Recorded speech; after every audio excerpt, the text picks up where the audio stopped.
BNP মহাসচিব মির্জা ফখরুল ইসলাম আলমগীর বলেছেন, সংস্কার ও নির্বাচনের মধ্যে কোনো বিরোধ নেই, দুটি একসাথে চলতে বাধা নেই। রোববার শহীদ প্রেসিডেন্ট জিয়াউর রহমানের ৮৯তম জন্মবার্ষিকী উপলক্ষে তার মাজারে দলীয় নেতাকর্মীদের নিয়ে শ্রদ্ধা নিবেদন শেষে তিনি মন্তব্য করেন। মির্জা ফখরুল ইসলাম আলমগীর বলেন, অন্তর্বর্তী সরকারের প্রধান উপদেষ্টার কাছে সংস্কার কমিশনগুলো যে রিপোর্ট দিয়েছে তা দ্রুত রাজনৈতিক দলগুলোর সঙ্গে আলোচনা করে চূড়ান্ত সিদ্ধান্ত নিতে হবে, কারণ ঐকমত ছাড়া কোনো কিছু সম্ভব না। সাইফুল ইসলাম নয়নের রিপোর্ট।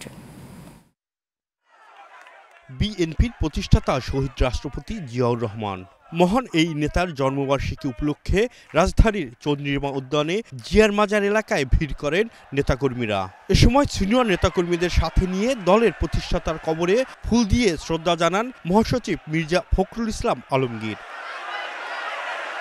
পরে সাংবাদিকদের সাথে আলাপকালে তিনি বলেন, রাজনৈতিক দলের পাশাপাশি ছাত্র সংগঠন ও সরকারের সহযোগিতা ছাড়া সংস্কার কমিশনের প্রস্তাব বাস্তবায়ন করা সম্ভব নয়। সরকার যেটা বলেছে এবং যে পরিকল্পনা করেছে, এই রিপোর্টগুলো পাওয়ার পর রাজনৈতিক দলগুলোর সঙ্গে আলোচনা করবে, তারপরেই সিদ্ধান্ত হবে এবং ঐক্যমত ছাড়া কোনোটাই গ্রহণযোগ্য হবে না।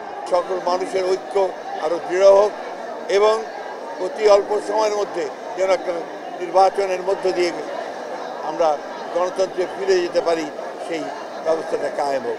বিএনপির মহাসচিব আরও বলেন, নির্বাচনের পর যে সরকার আসবে তারাই সংস্কার কার্যক্রম এগিয়ে নিয়ে যাবে।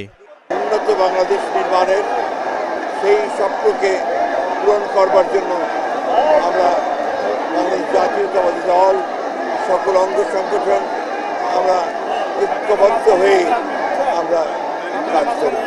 ঐক্যমত ছাড়া কোনো প্রস্তাবই গ্রহণ করা হবে না বলেও জানান বিএনপির মহাসচিব মির্জা ফখরুল ইসলাম আলমগীর। সাইফুল ইসলাম নয়ন, এশিয়ান টেলিভিশন, ঢাকা।